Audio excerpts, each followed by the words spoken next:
So with this exercise now, I like to go to the Quran and find examples.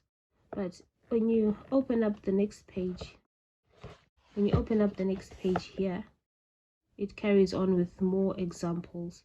This is ha with the alif, which is a slightly elongated ha, hajara, then hajara, and hawala, hawala.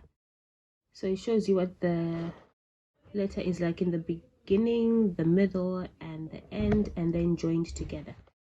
Then I go to my Quran and try and look for examples of the alif, the elongated alif. The rules of the Quran might be different, and they usually are different. So that's why there's a color code here at the bottom, which this needs a tajweed teacher that I will get to a bit later on. But for now, I just want to recognize the rules that I'm reading in this book and put them in the Quran.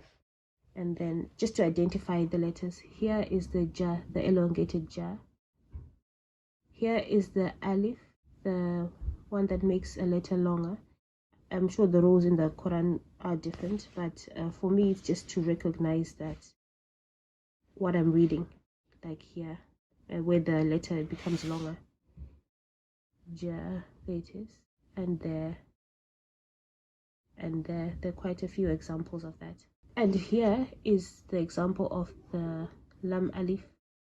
So it's the lam and then with the alif attached, and it's written like this, unlike how it's written. Let me look.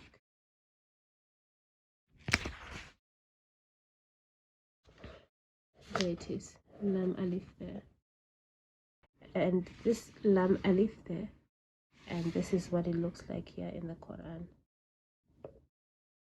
Alright, it's nice to just recognize letters, because the end of the goal for me is to be able to read as well the Quran eventually, and it's nice to recognize the letters. Thanks for watching, and see you again in the next video.